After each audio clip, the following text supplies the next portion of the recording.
Bashar. All right, let's say good day to you this day of your time. How are you all?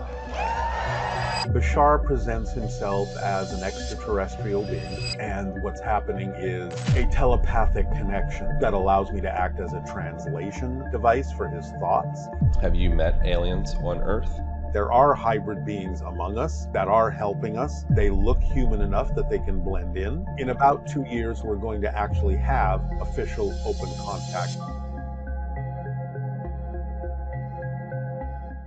Darryl Anka, thank you for making time to be here. It is my pleasure. Thank you for having me. Darryl, what does it mean to be a channel? Can any person channel? What is channeling in the first place? Everyone does channel from time to time. When you're doing something you love to do, when you're in the zone, so to speak, things are flowing, you're not really feeling or paying attention to the passage of time, you're in a channeling state. The channeling state is in the brain called gamma, which is between 40 and 100 cycles per second of brainwave activity or higher. And so when people are really focused on something that they're so absorbed by that they don't even pay attention to what's going on around them, that's a channeling state. So everyone not only has the ability, everyone does experience the channeling state many times in their lives. And it just depends on how you can sustain it, what you can do with it, what you choose to do with it, how you choose to express being in that state. So it's a very natural, altered state of the brain. Hmm. And you channel what you refer to as an entity. Who is Bashar? Yeah, Bashar presents himself as an extraterrestrial being, and that what's happening is a telepathic connection that allows me to act as a translation device for his thoughts. So the idea behind it is that my brainwaves alter in a certain way to become closer to matching his frequency. He does the same thing from his side, and somewhere in the middle, our brainwave frequencies kind of lock and harmonize. And when they synchronize that way, then I can, in a sense, become a model of his thoughts, and it automatically gets translated through my brain into the language that I understand, which is English. So now no one has to believe that Bashar is real or that I'm channeling an ET, but the information is coming from a higher level. It might be an aspect of my own consciousness. I have no way of proving that Bashar exists at this point, but the point of delivering the information is not to prove his existence, but to prove that the information works. And so by applying the information that's coming through the channeling into your life in different situations, you can get the results that the information is saying you will get. And that alone is, to me, proof enough, is that the information proves itself by applying it and getting a change. And you have done brain scans and some observation of your brain during the channeling. What is actually physiologically happening in the brain while you're channeling? Oh, several things. Yeah, we did that. We hooked me up to an EEG for the documentary we did called First Contact, and it was all about how I became a channel and so on and so forth. And we wanted to demonstrate that channeling is a true altered state that anyone can do. And so, in being hooked up with the technician reading the output, both when I'm not channeling and when I am, then we get a comparison. So, several things are happening during the channeling state.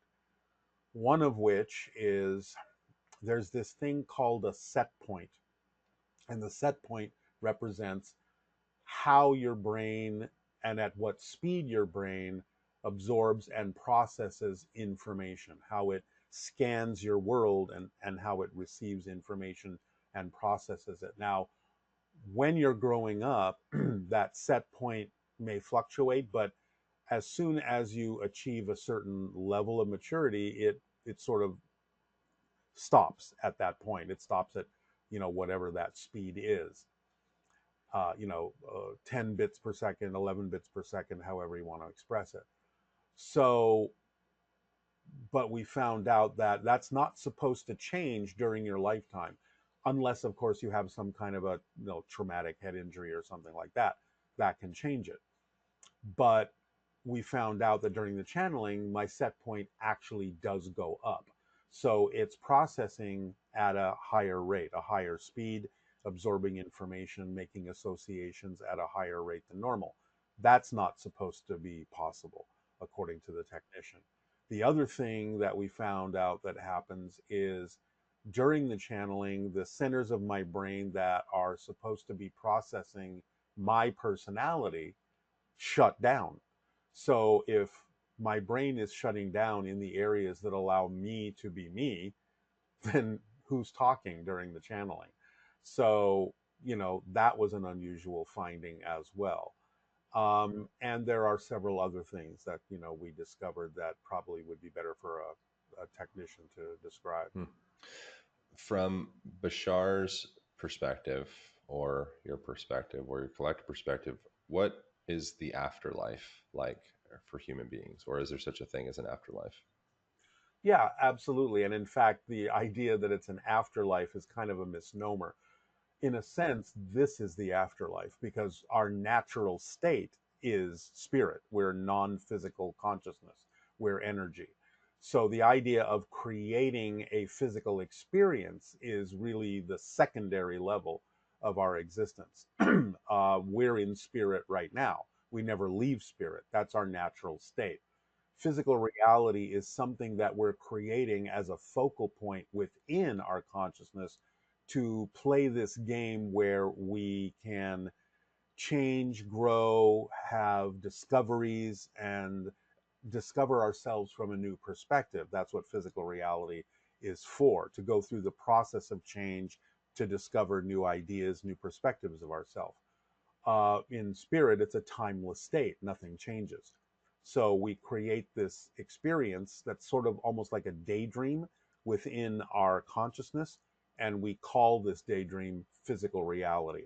And no matter how real it seems, it's really just a projection of our consciousness. So our natural state is spirit.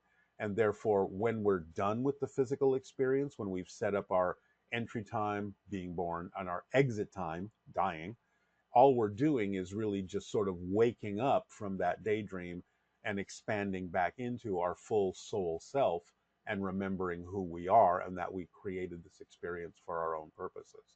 So, yeah, there is what we typically call an afterlife. But from Bashar's point of view, that is actually our real life. What is the function of forgetting who we are? So that we can remember who we are from a new point of view. Like I said, in spirit, it's timeless. You can't really change. You have access to everything. So by forgetting who you are, by narrowing down your consciousness to this particular life path focus, you can discover new things and expand and grow and change and see yourself from a different perspective. Because the idea is that the structure of existence never actually changes. It is what it is. What changes and what allows creation to expand is our experience of it, our relationship to it, our perspective of it. So, creating physical reality is the mechanism that creation uses and that we use as aspects of creation to actually expand creation, to keep going, to keep experiencing itself in all the ways that it possibly can. So, that's really why physical reality exists. Is there any type of objective reality outside of the self, or is everything a projection being manifested from an individual point? I.e., is there no such thing as another person? Is everything me? No, no, no, no, no. There are other beings. Yes, there are other aspects, but what we're creating is our projection of them, our interpretation of them. We actually have an analogy of that going on right now. You're not seeing me directly. You're seeing an electronic recreation of me as I'm seeing an electronic recreation of you. But we're real people interacting through this interface. So look at physical reality in the same way. It's an artificial interface. We create our version of everyone else based on what we need to see of that being as they do the same for us. just as I'm perceiving your electronic image in the way that my computer interprets it, and you're seeing mine in the way that your computer interprets it. So physical reality is sort of structured the same way. Hmm. Are you and I and everyone else listening to this and everyone on the planet connected right now? And is there some objective way to measure that? Is there a tangible connection between all beings? Well, one obvious way is that we're all creating something that we generally all agree on is the planet Earth, and that we're playing this experience out on a planet called Earth, and that it has certain rules and regulations like physics and chemistry and things like that. So the very fact that we are all able to sort of describe something similar, I see a tree, I see a car, I see the sky, I see clouds, the fact that you can say, yes, I agree, I see those same things, is proof of that connection, because all of this is done by agreement on a higher level. So we're all energetically connected, and we're all constantly communicating on that higher level with one another to perpetuate this reality simulation that we're creating, this projection of consciousness, so that it's the same enough for all of us that we can sort of coexist in the same reality experience. So we can play the same game, Hmm. so to speak. What is the function of chronic fear for the modern human? I understand the function of fear and having a cortisol response and adrenaline and going through sympathetic, parasympathetic, but the chronic fear that many people hold, myself included, I think like life can be a process of unwinding some of those limiting beliefs and Well, fears and such. exactly that. Exactly that. It's a process. It's the challenges that we set up for ourselves based on how we have orchestrated our belief systems to create those challenges so that we can learn to transform them, so we can learn to overcome them. So the idea of something that's chronic is usually representative of we haven't found the belief system within our consciousness that is constantly perpetuating the same challenge over and over again. Because you see, the idea is that our physical reality experience is sort of determined by what we believe to be true, what we've been taught to believe is true. So what we buy into as a belief is what reinforced, I would say, by the idea of the emotions that make it feel real, by thought patterns that make us think it's real, by behaviors that make us behave as if what we're getting in this belief is real. And then, of course, we get the reflection from physical reality Mm. that it is real because we get an effect from it. So something that's chronic is simply the same belief repeating over and over again, creating the same reinforcing conditions because we haven't figured out what that belief is and why we're holding on to it.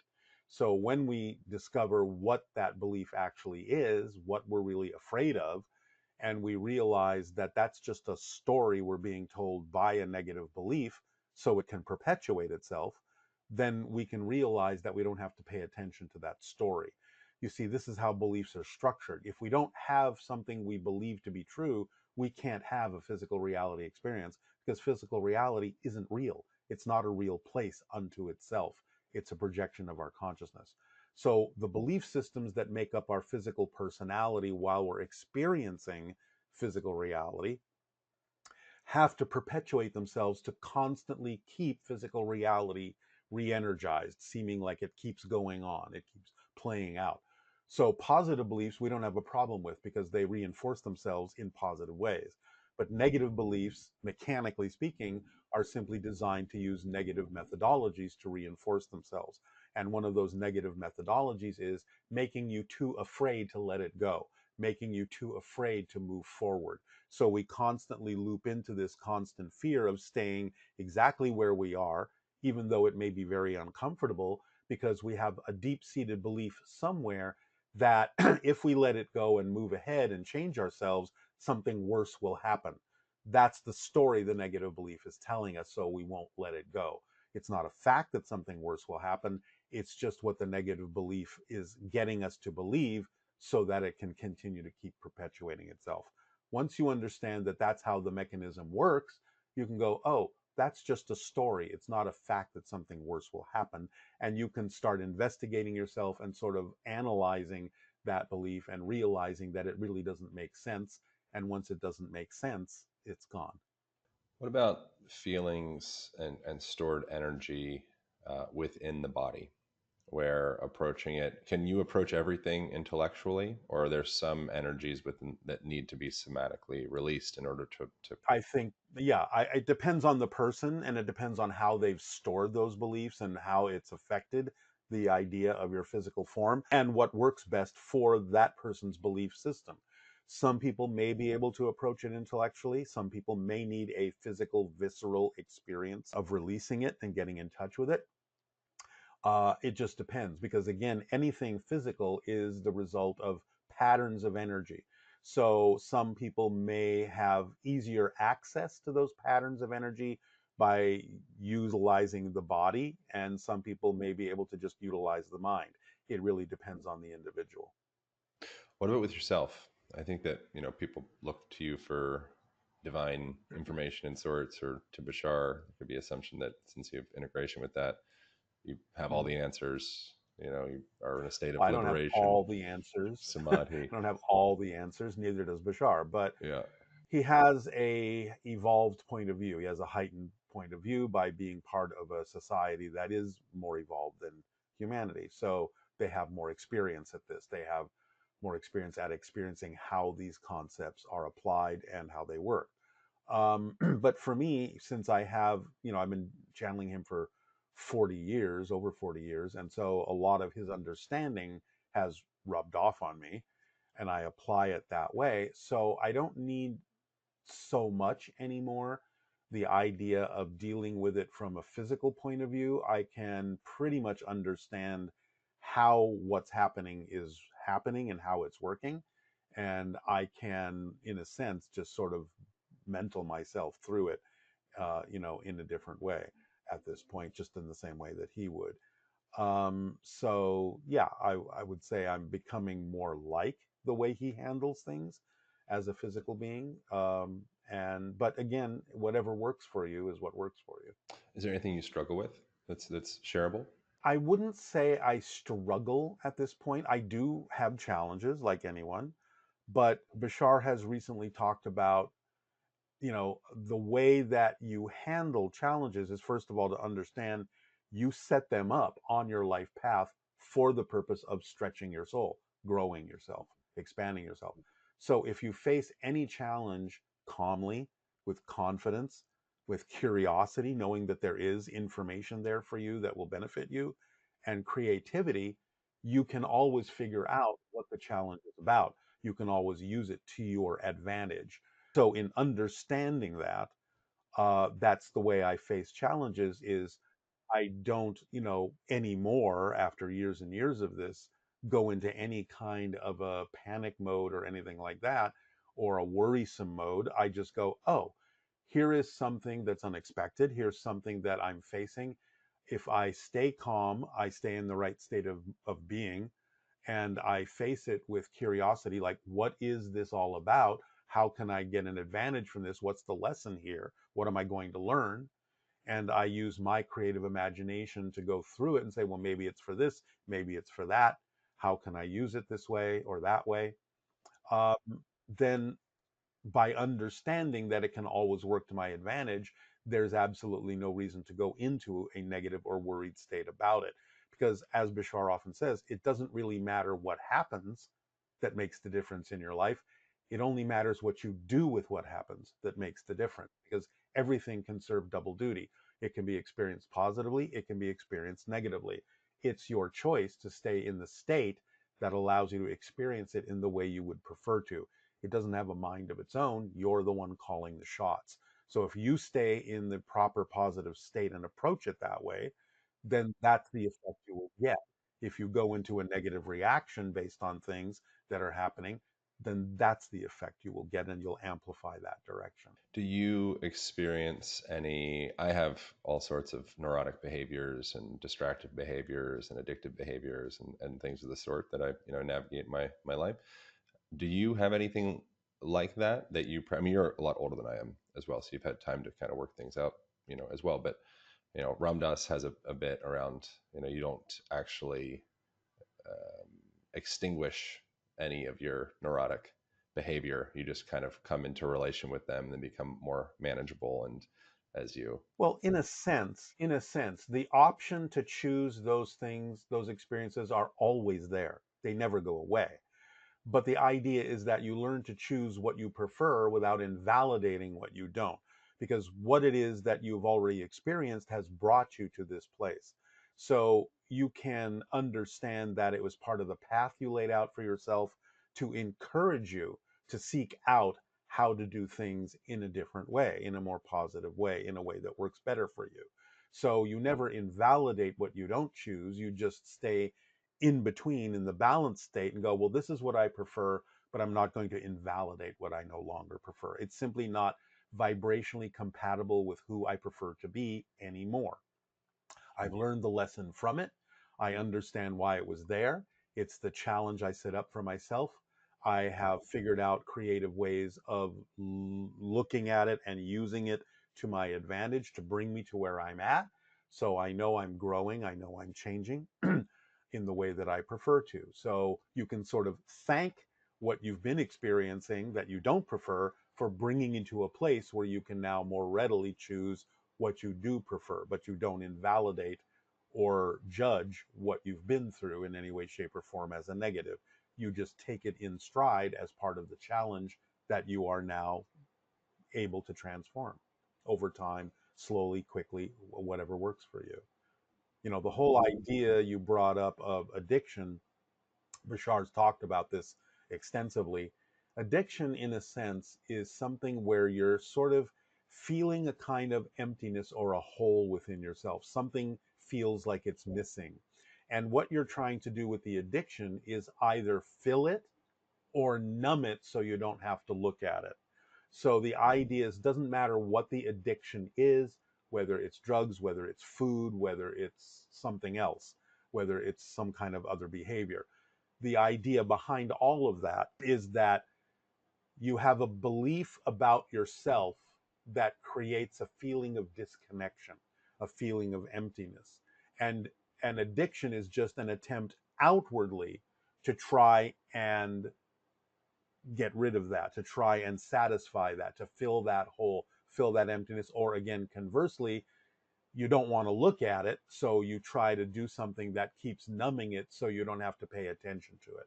But the idea really is, again, mostly from belief systems about being disconnected, about being brought up in a way where you are getting beliefs that are negative reinforced by certain things, either coming from your parents, your friends, your school, your society, what have you, that reinforce the idea of the negative beliefs you may have about yourself, like, I'm not worthy, I'm not loved, I'm not deserving.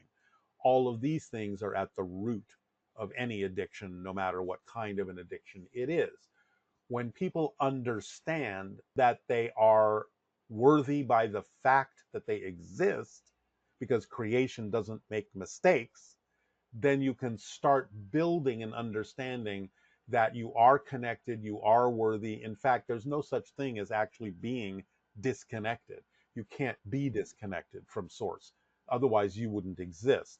So the idea is to understand that if you exist, source needs you to exist in order for it to be complete. So you're worthy just by the fact of your existence. And that realization can sort of soften and ease be the beginning of the process of reclaiming your understanding of your connection to source and starting to feel that that emptiness inside is being filled up because you are worthy, you are loved, you are supported unconditionally in life. See, that's the ironic thing about being able to experience something negative and or positive, is you are so unconditionally supported by existence that you can actually create an experience of believing that you're not supported. That's how supported you are. It doesn't contradict any idea that you want to buy into, even if it's the idea that you don't have connection or don't have support. It will support that because you are connected. You can't actually be disconnected, but you can create an experience of disconnection, but you're creating that experience of disconnection because you're connected. There's no other way to do it. It's like saying, well, I'm out of control. No, you're creating an experience of being out of control. But when you create an experience of being out of control, you're controlling that. So you have to look at the irony of some of these things when people say, like, oh, I have to learn to trust, I have to learn to be confident. No, you don't. You are always trusting something to be true. You don't have to learn to trust. You are always confident about something. Even when people say, oh, I lack confidence, I can say, well, you're very confident about that. So the idea is not that you have to learn to trust or learn to be confident. It's what are you putting your trust in? What are you confident about? Is that working for you? And if it isn't, then decide what you would rather put your trust and confidence in, because you're always trusting and always confident that something is happening, that something is true. You get to decide what that is. Do you have a tangible memory of the last time in your life that you forgot that you were connected, or you felt an insatiable void within you and you felt out of control, or anything of the sort in your own life? Well, sure, that's years and years and years ago. But yes, of course, I can recall that. How long ago? Is it okay that I'm asking? Over 40 years ago. Really? Yeah. Good for you, bro. Well, again, you know, that's part of the thing that happens when you do go into a channeling state, is a lot of it isn't just about what I'm delivering in service for others. It's up to the channel to also pay attention to that information and apply it in your own life. So I understood before I started actually channeling publicly that that's what channeling was all about, to be of service to others. And then when you are of service to others, you can use the information also to your own benefit.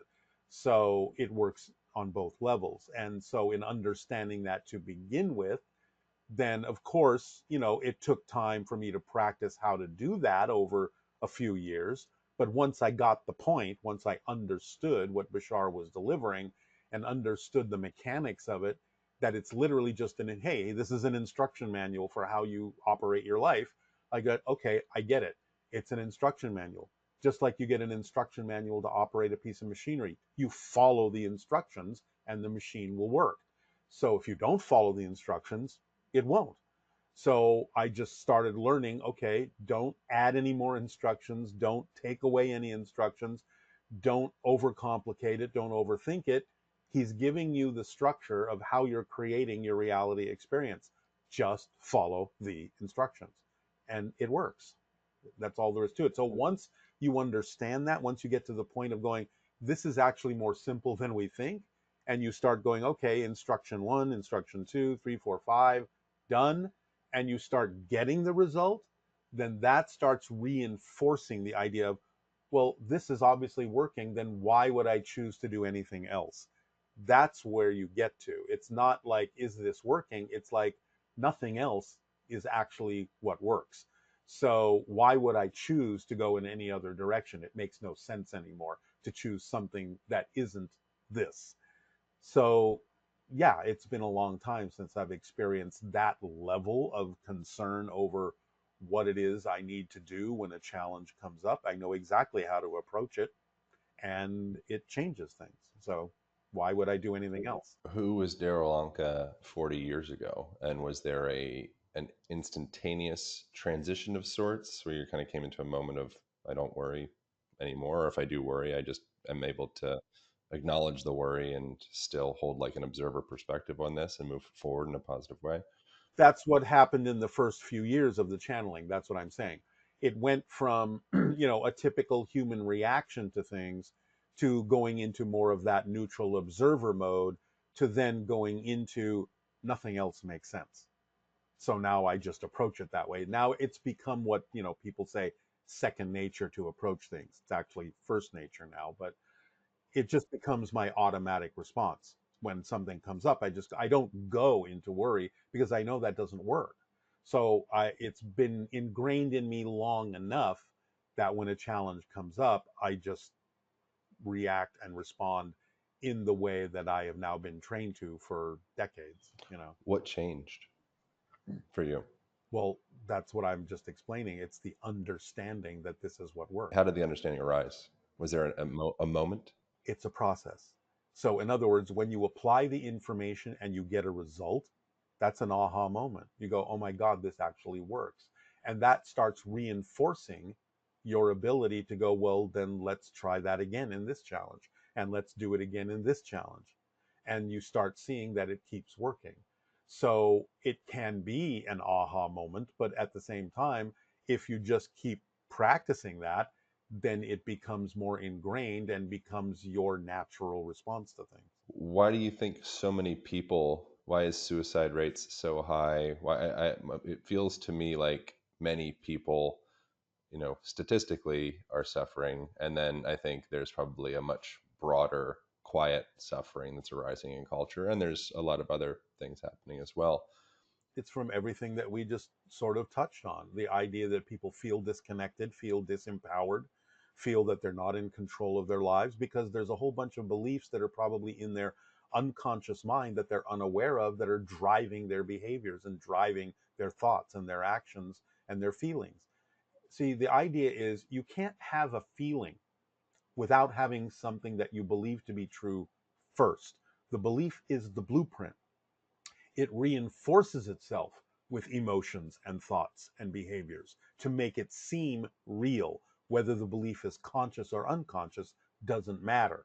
The point is, it's the feelings are secondary. There's no such thing as a feeling without having a belief or a definition of something being true first. A way to illustrate this is take a word that you don't know the meaning of. And if you look at that word and somebody says, well, how do you feel about that? You go, well, I don't know, because I don't know what it means. So I don't have a feeling about it. But when somebody tells you, well, the word means this, and now suddenly you understand what the word means, now you start feeling a reaction to it. You start having emotions about what the word means. So without having that definition, and buying into that definition as being true, you don't generate emotions, you don't generate thoughts, and you don't generate behaviors. This is why, if you don't prefer what your thoughts, feelings, and behaviors are, you can always trace them back to having a belief that is out of alignment with your true natural vibration. So you can ask the question, well, what would I have to believe is true about myself in this situation in order to feel, think, and behave the way that I am feeling, thinking, and behaving? What would I have to believe is true about myself to get those emotions, those thoughts, and those behaviors? You can work it backwards and find out what that belief is if you're willing to explore it and willing to listen. The answer will come up because you're pulling it from your unconscious mind. You're not leaving it there. By being willing to investigate yourself and ask that kind of a question, then you will pull it from the unconscious mind if you're willing to hear the answer. Or you can conversely ask, well, if I did move forward, if I did let go of this behavior, if I did let go of this feeling, if I did let go of the belief that's generating these feelings, thoughts, and behaviors, what am I afraid might actually happen? Because if you're afraid that something worse will happen, you'll stay exactly where you are. You'll never move forward because we always move in the direction of what we believe benefits us, and we always move away from what we believe does not. But the key word is what we believe benefits, what we believe does not. So if you actually believe that something worse will happen if you move forward in the way that you say you might want to, but you think that's going to cause a catastrophe, you'll never move forward. You have to find out, why would I believe that something worse will happen if I move in the direction that I prefer? That's where you start investigating, where did I get this belief from? Did it come from my parents? Did it come from my friends, my society, my schooling? Where did I pick this up from? Because it has nothing to do with me. It has to do with other people's issues that I picked up along the way because I needed to survive. So I needed to blend in, I needed to fit in, I needed to buy in to their scenarios, their belief systems in order for them to take care of me. But now I'm an adult and I have the ability to take care of myself, which means I now have to go through a process of letting go of all of the beliefs from other people that I picked up along the way of becoming an adult, and I have to find out what all of those are and let them go because they have nothing to do with who I actually am. And that's part of the process that we're going through as humans, is to divest ourselves of what we have picked up on the way. And those are the challenges that we've laid out for ourselves, is to say, okay, I have picked up this belief system. The challenge is, how do I transmute this? How do I go beyond it? How do I understand how to change this? And that's the information that Bashar is delivering to us. This is how you change them. This is how you go beyond them. Here's the instruction manual. What is the function of humanity? To be unique. Again, Earth is a unique school. It's a very unique place in that it's got a lot of stories going on. It's got multiple challenges going on simultaneously. It's got a great depth of negativity, a great depth of polarity.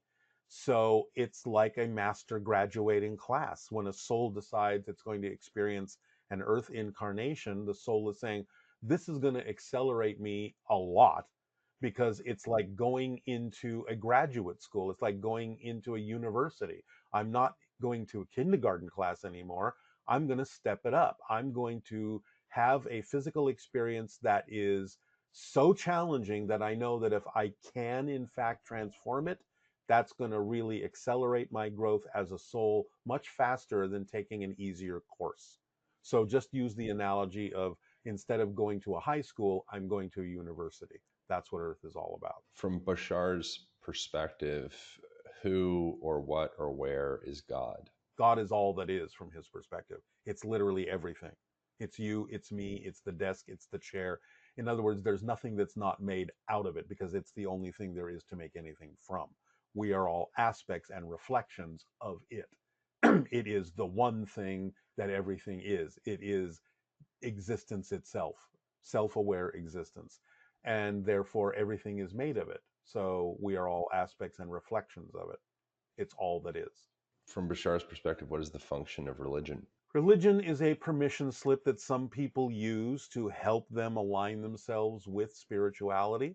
It's not absolutely necessary. You can have a more direct connection to the idea of existence and creation and all that is, God, goddess, whatever you want to call it. Religion is simply a way that some societies needed to understand their relationship to existence, their relationship to all that is. But it's not now, in this modern day and age, absolutely a necessary way of relating. But some people get a benefit from it. It simply falls into the category of what Bashar calls permission slips. Any ritual, any discipline, any technique, any object that you believe helps you move forward, aligns you with who you prefer to be in an easier way, is like you using something to give yourself permission to be that person, to be who you want to be. So if you want to use religion to do that, fine.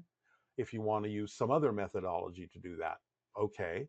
But the idea simply is that sometimes religions, because of the nature of how they're structured, can be more like a disempowering thing in a way, because it's like saying, well, you need the go between, you need the mediator, you need the priest, you need the rabbi, you need this person to be an intermediary interface between you and God, you and all that is.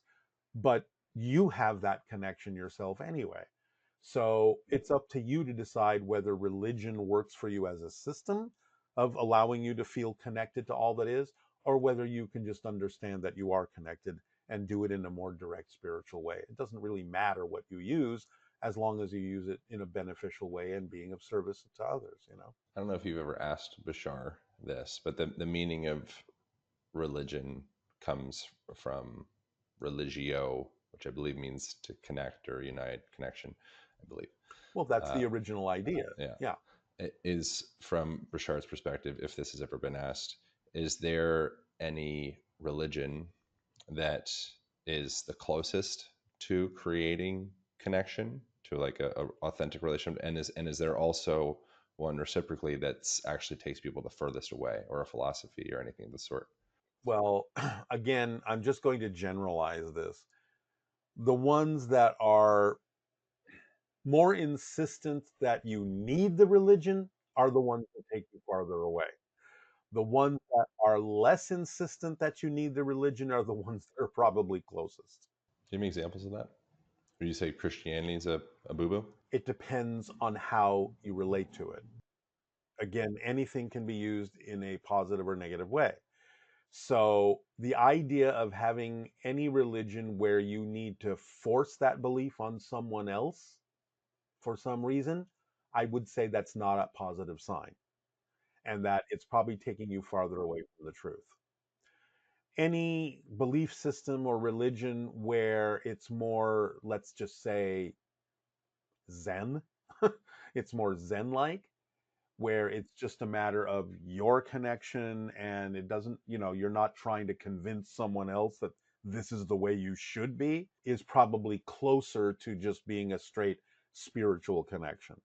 So again, that's a generalization, but it's how people use these things, because obviously someone who professes to be a Christian can be a very loving, helpful person, very kind and supportive, and they're not trying to convince you that you have to believe the same things that they do.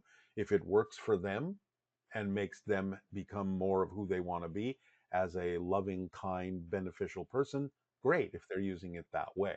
But I think the people that think, well, if you don't become this, then something's wrong with you, or you're going to go to hell, or you're going to suffer, because you're doing it wrong and all that, I'd say that's exactly the incorrect direction to have a more spiritual relationship with existence.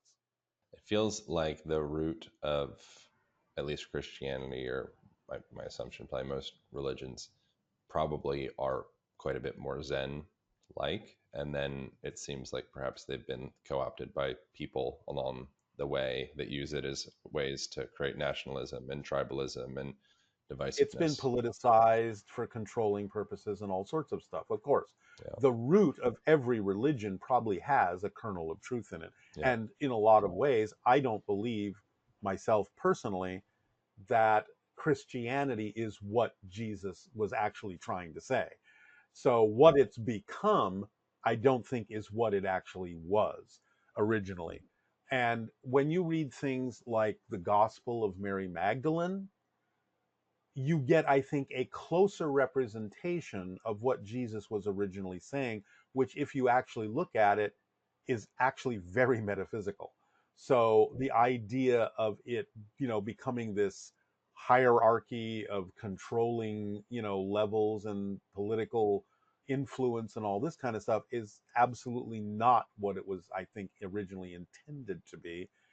It was basically Jesus saying, look, all the things I'm doing, you can do too. This is all within you. That's really what it's all about. But the idea that if you don't follow me, if you don't believe in me, you're going to go to hell, I don't think has anything at all to do with what he originally said. I think it has everything to do with what you're talking about in terms of this group of people needs to control that group of people. So we're going to tell you that if you don't listen to what we're saying, something bad's going to happen to you. I don't believe that that's absolutely true. I think it's just a manipulation. Yeah. If a religion perpetuates division, it's probably been molested in some way or like shifted. It's been co-opted. Yeah, Yeah. if it promotes you being a better person, a kinder person, being of service to others, being a loving being, then fine, you're keying into the aspects of it that can maybe help you in that direction. But that's all there is. And when you realize that that's all there is to it, then you can kind of be a kind, loving being of service without the religion. Yeah. I don't know if I use molested in the right way. In Spanish, they like molestar. I live in Miami. Like molest is like Yeah, annoy, well, bother, whatever. okay, it's been like co-opted. disturbed. Yeah, not its original form. So that's original form.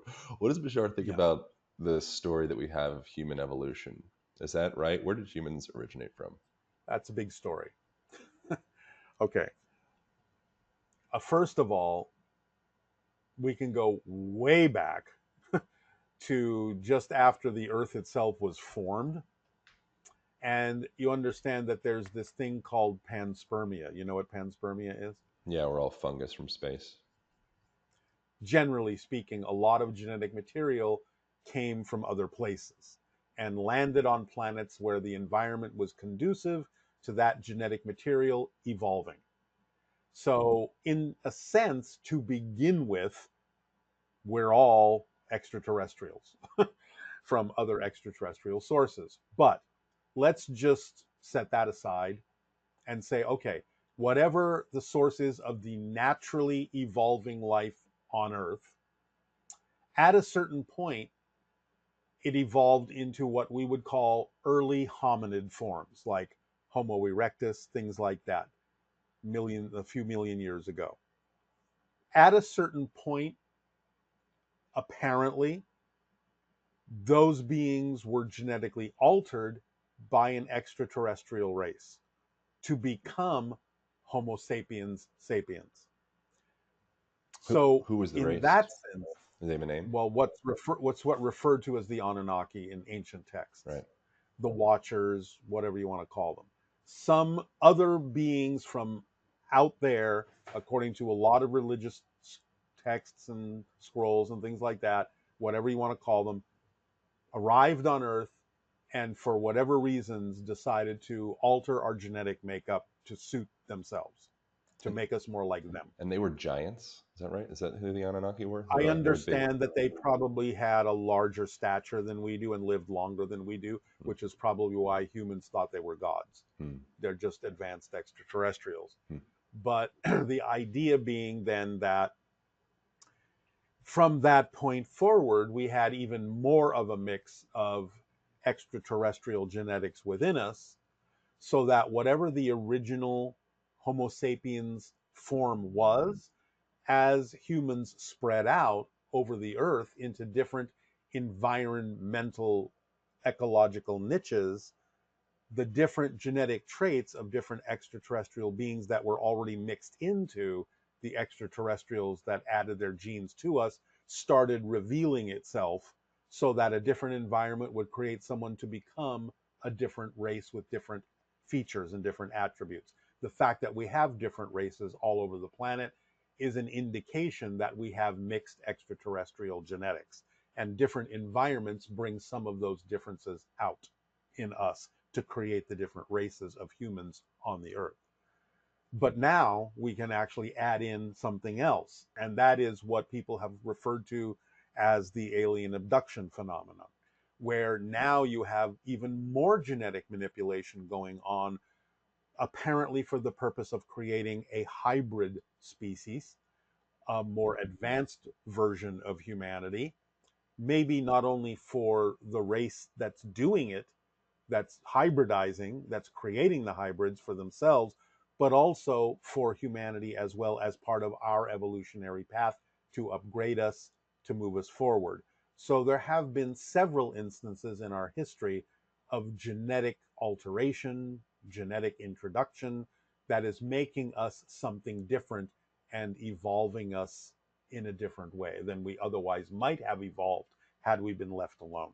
Has Bashar mentioned when the earliest contact or recontact with what we call aliens with humans was, like in linear years? Yeah, he's saying it happened. This initial introduction of genetic material by that Anunnaki extraterrestrial race was probably somewhere around 500,000 years ago, 300,000, 500,000 years ago. That's when we find in the historical records, or in the geological records or anthropological records, when suddenly there was this change in humanity. That's what caused people to say, well, where's the missing link? How did we get from here to there? And so basically what we're discovering is that the missing link is the extraterrestrial genetics that created Homo sapiens from Homo erectus. So about 500,000, give or take, years ago, this is something that happened back then.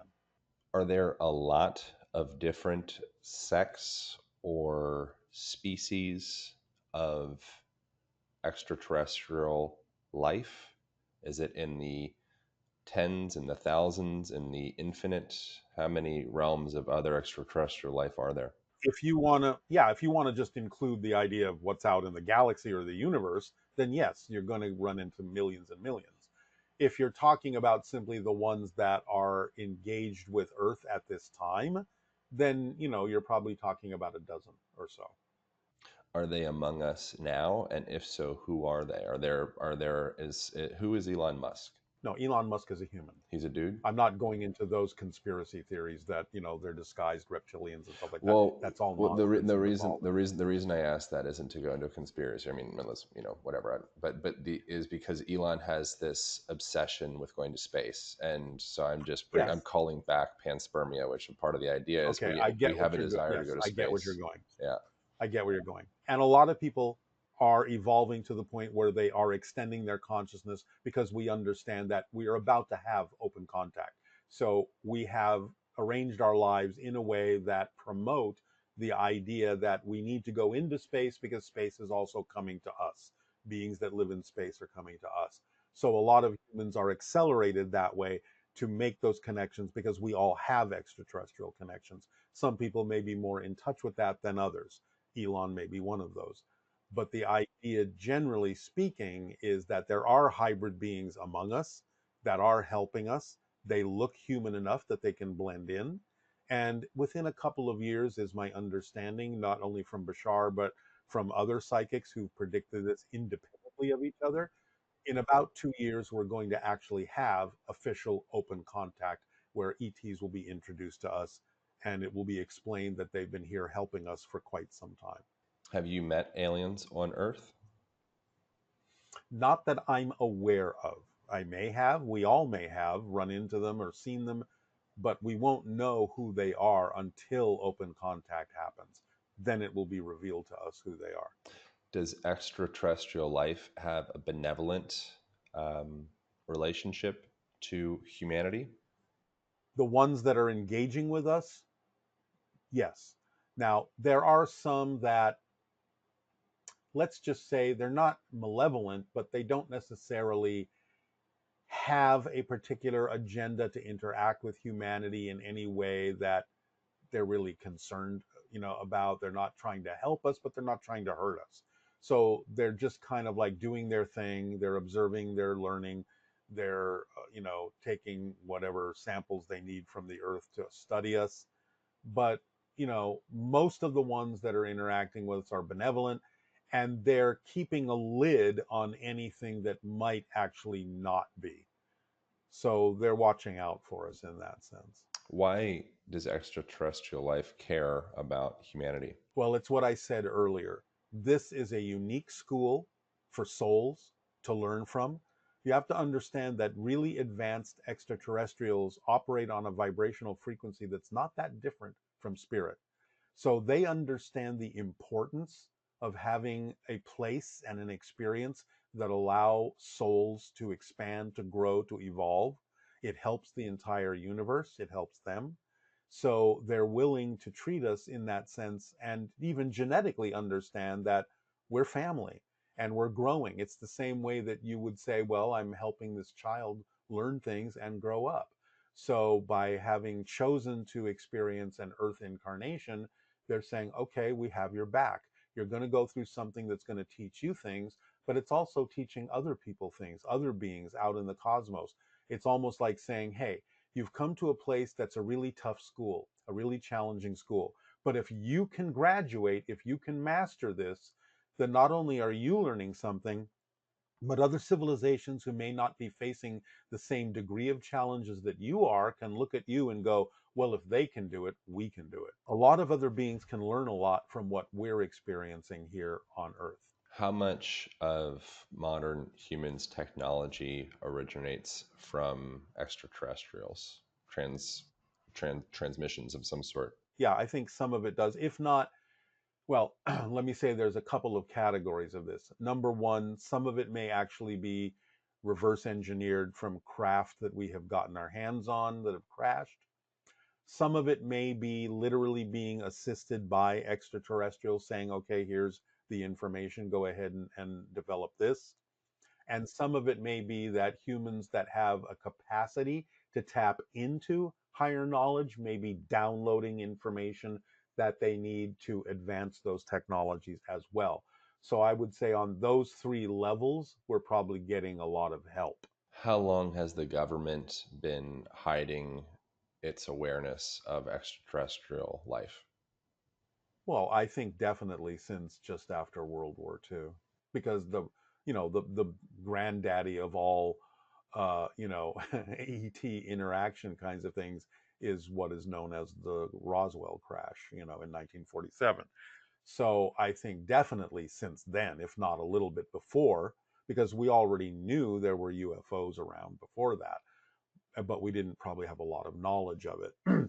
But I think after 1947, when we retrieved a crashed ship that crashed outside Roswell, New Mexico, then we started going, okay, there's something to this, and we need to sort of keep this under wraps, either because we're afraid that people are going to panic if they know that this is happening and extraterrestrials exist, or we just want to keep other countries from knowing about this technology because we want this technology first.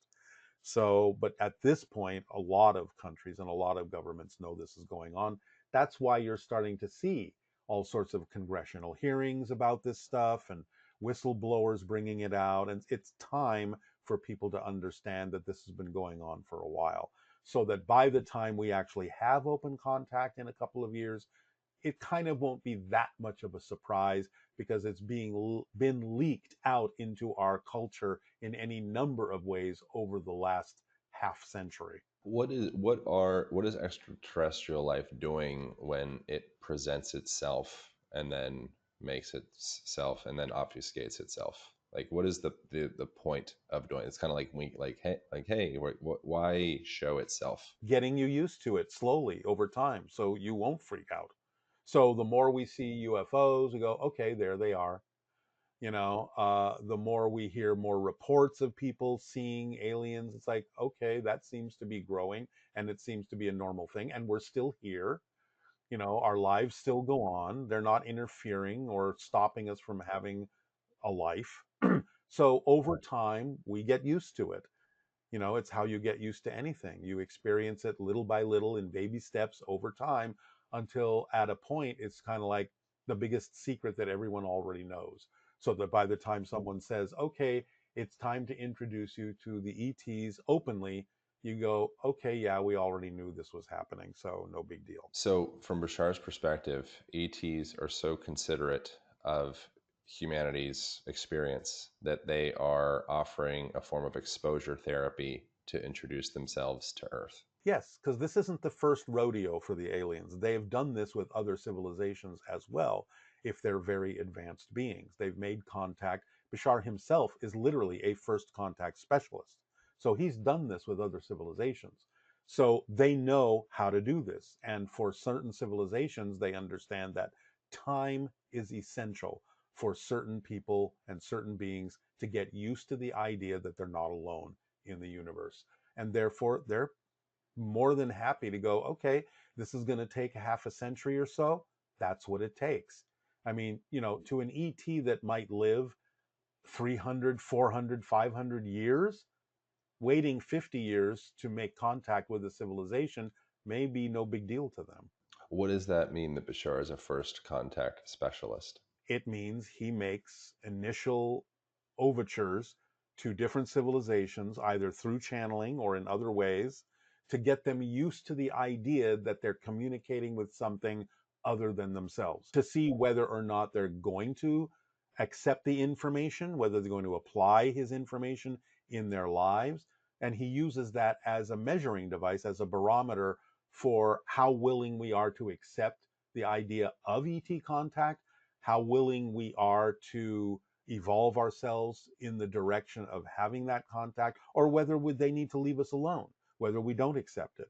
So a first contact specialist has been trained to find ways to open up a dialogue with a civilization and see if further contact is warranted or whether that civilization needs to be left to its own devices. I think I already asked in a certain way, and you'll probably get frustrated because I might be No, I won't get repeating frustrated. myself. I notice you I don't get. care. I notice you'll be short with people interviewing you sometimes. You No, say well, like, it's just, I already fucking I'm said just that, asshole. No, I'm not going to say it like that.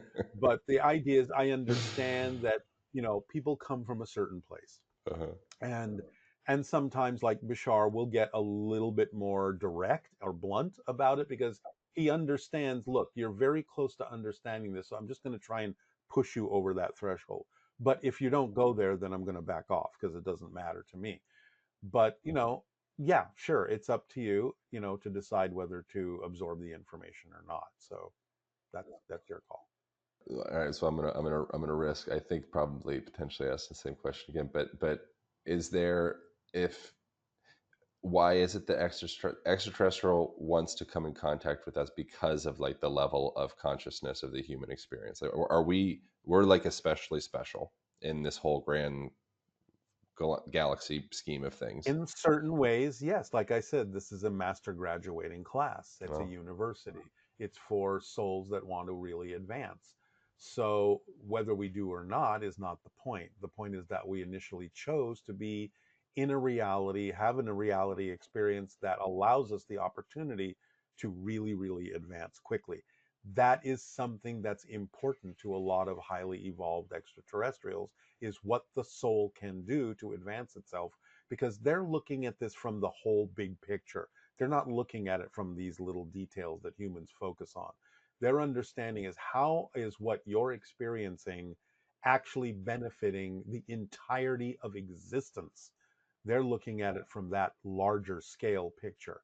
And they're not just going, well, how does it benefit Joe Blow who lives in New York? It's like, that's fine if it does, but what you're going through has benefits for everybody out here too. So they're looking at it from the big picture. where does our consciousness rank in terms of other highly advanced extraterrestrial species? On what, well, the way you ask the question is answerable in a number of different ways. If you're just talking about our literal consciousness, it's the same as everything, same as everyone's consciousness, where all souls are the same. But in terms of humanity's physical awareness and advancement, and how it uses the consciousness of our souls, or how it limits the consciousness of our souls, then obviously we're not as advanced as some other extraterrestrial species who have learned to be more of who they are, have learned to allow more of their soul to express itself in physical terms. So, just to put a sort of a time frame on it, Bashar has sort of hinted that in about 1,000 years will be where his civilization is at this point. So if you want to use that as a marker, you can. It doesn't mean that our soul is any less advanced, but it can be a representation that we're a young society physically. Does the soul exist within the body? Are there individuated souls, or is there only one soul? No, no, no. Well, it depends on what level you're talking about. A soul is usually referred to as an individual aspect of all that is, of God, goddess, whatever. So you're an individual soul. But it's more accurate to say, rather than saying the body has a soul, it's more accurate to say the soul has a body, because the physical reality is created within the soul. The soul never leaves its non physical reality. That's its natural state. It is a spirit, it is an energy. It's creating the physical experience within itself. So it's creating the concept of a body and a physical mind and a physical experience within the soul itself. If you want to look at it as, let's say, the soul in its natural form is a ball of energy, it's a sphere, it doesn't take any particular shape. That's its relaxed form, an orb of light, an orb of energy, and it contains different patterns of energy within itself. So if it wants to have a physical experience, it would take some of those different energy patterns that represent different concepts, different perspectives, and it would focus them down into the center of that energy sphere.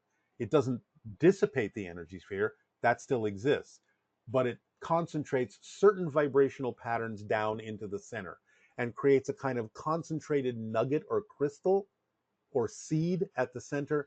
And that concentrated seed of those specific energy patterns represents the experience of the physical reality.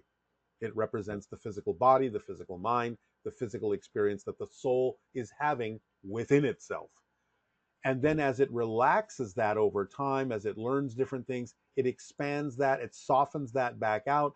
Now you start having more soul like attributes: telepathy, psychic functioning, astral travel, near death experiences, back to the soul diameter, back to the full energy sphere. So the idea of incarnation is aspects within the soul, certain vibrational patterns within the soul that represent certain concepts and challenges, condense into the center to crystallize and form a life path experience called physical reality. Then it's done with that, it expands back out. Another life concentrates again, different patterns, different life, reincarnation, as we call it, expands back out again. So the idea of incarnation after incarnation is like the soul expanding and contracting within itself, almost like the soul is breathing in and out, in and out, to have different experiences of different realities, whether on Earth, other planets, other dimensions, whatever.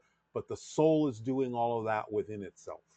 And when a person has particular, past life memories or past life regressions or things of the sort, is there such a thing as an individuated past life held within this self?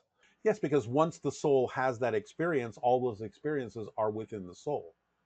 So it can always access that. And in any given life, you have access of all of that through the soul because the soul has all those experiences within itself. So you're always connected to those things. And in a sense, in a timeless state, all those lives coexist at the same time.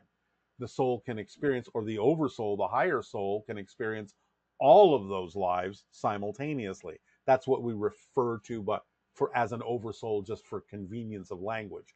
It's the idea of a higher level of soul that can actually experience all of its incarnations, all of its experiences, all at once, all at the same time, instead of linearly one after another. That's the experience of linear time in physical reality. So physical reality is based on linear time experiences and perspectives. The soul is flexible time, where it can experience the idea of linear time, but can also experience simultaneous time. And then the idea of the oversoul is it only experiences everything all at once, simultaneously, like a mini version of what you would imagine God would be like, experiencing anything and everything. So would it be accurate to say that every individual has experienced, if you're trying to try to conflate like the linear perspective into a broader reality, every individual has experienced every past life and every future life, and we tune in to maybe possible channels or like frequencies and have memories of it feels like a linear past life, but in fact I Yes. have experienced all lives. Yes, you're tapping into what exists simultaneously with you. And because you're tapping into it from a linear perspective, we translate that as a memory. See, this is why, the old chestnut of, 50 different people saying, "Oh, I was Cleopatra," is possible because they're just tapping into another being that exists in its own right, that still is accessible to anyone and everyone because it exists forever on a certain level. So 50 different people can tap into the idea of the experience of being Cleopatra. It's just that from our linear perspective, we often translate that as, oh, well, that's a memory, which means I was Cleopatra. No, it just means that you, like 50 other people, can simultaneously tap into the being known as Cleopatra because she always exists on some level. From Bashar's perspective, have you ever asked him anything about Hitler? Who was Hitler? Why was he so angry? Is there such a thing as evil? Bashar sort of touched on that a little bit, and he's explained it's not so much the idea of what we typically label as evil as it is the idea of someone who lives in fear. And when someone lives in fear, when they feel that disconnection, that emptiness, they try to lash out. They try to make a connection, but they don't know how to make a connection in a positive way. They only know how to make a connection in a fear based way, which means they try to control others. They try to control their environment. They try to limit things in a way that they can feel that they're in charge, that they're in control, because they feel so out of control to begin with, that the only way they can imagine being in control is to control their external experience rather than going within and allowing themselves to find the connection and the control that exists inside for everyone. So it's not so much the idea that someone is evil in the way we classically mean it, but these individuals are kind of like lost. They are out of control. They are in deep fear. They feel disconnected. They feel totally lost, and they're trying to control their environment as a substitute for finding that connection within themselves. And some people can do that a little bit, and some people can do that if they're in great amounts of fear. They feel really out of control. They can do it a lot. So it's about teaching these people and teaching humanity how to experience the connection that they always have to source, and connect to that and use that in a way that would make it unnecessary for them to feel like they have to try and control others in their outer environment in order to feel their self empowerment. That's what they're trying to do. They're trying to feel powerful because they don't feel they are. They don't believe they are. And so they try to control their environment in order to get this illusion of power. But it's just an illusion. Is there any such thing as a mistake? Was Hitler perfect? Were concentration camps a perfect part of this design? Is everything right, or is there anything that's like, ooh, In the sense, it's not a mistake, but in the sense that something is created that's an opportunity for humanity to learn lessons from it. So I'm just going to put this on a really super simplistic level. These beings chose to have the possibility of an experience where they would act out in a way that allows humanity to learn how not to have that happen ever again. So, because of what humanity was at that point, it needed someone to be the bad guy in order for humanity to learn how to say, okay, what do we have to do within ourselves? What do we have to change about our understanding of ourselves so that this never happens again? So that no people like this ever have to play that role again. We obviously don't learn that lesson very quickly because things like that keep cropping up. But that's the thing I talked about before, where, okay, the soul is infinite, it's eternal, and it's like some soul will choose to play that role over and over and over and over and over and over again until humanity finally gets the point of, hey, we need to figure out how to address this in a way that actually addresses the cause of these things and not just the symptoms of these things, so that we actually know this will never happen in humanity again, and no soul ever has to play that role ever again. if there was, we can wrap up here in a minute. Is there any, if there was a single truth that you've learned from Bashar that could potentially uh, maybe liberate humanity to a higher degree, uh, what would that truth be if everyone believed it? We have to understand that we are always in touch with our soul, and our soul is guiding us through life. And it guides us through the sensation that we call passion, excitement, creativity, and love.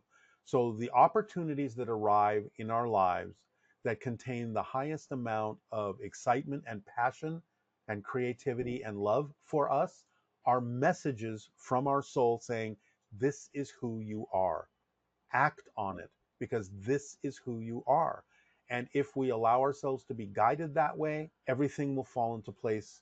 Synchronicity will abound. Our lives will become a magical explosion of ecstatic experiences.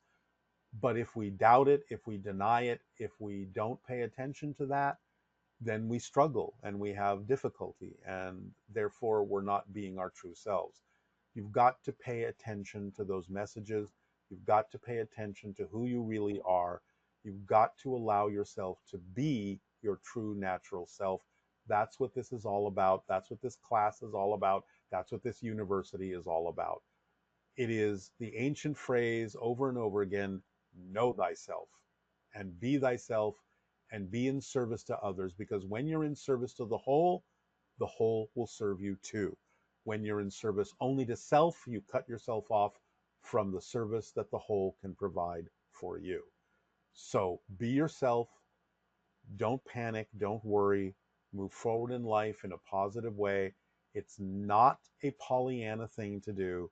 It is the way things actually work if you allow them to. You don't have to make life work, you just have to allow it to work.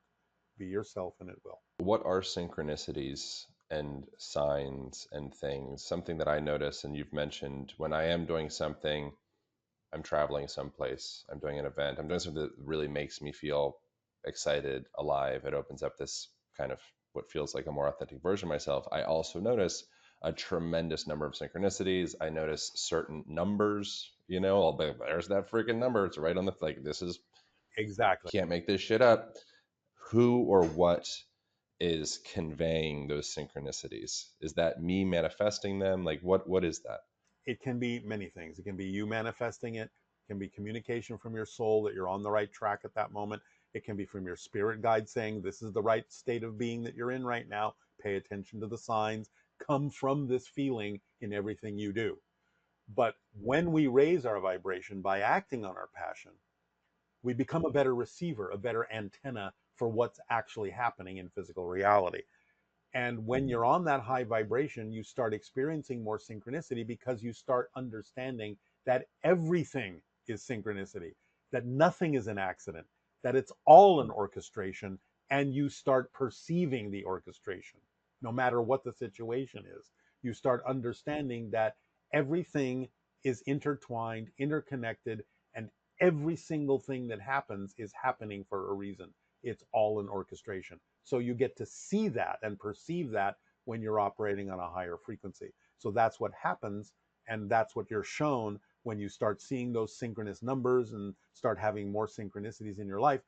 This is what you start perceiving when you're operating on a higher frequency. So anytime you experience that little synchronistic number, feel what you feel like at that moment, and that's the vibration to stay in, and that's the vibration to come from in everything you do in life. You're right now aligned with yourself perfectly. That's what that's telling you. So Joseph Campbell was onto something with follow your bliss. That was a Yes, probably similar absolutely. Bashar type perspective. But you have to do it with the entire set of instructions that Bashar delivers. A lot of people just stop short. Yeah, sure, I'm going to act on my passion. And they forget all the rest of the instruction manual. So it's taking it as far as you can until you can take it no further, letting the excitement wane naturally, not killing the excitement with your fear based beliefs.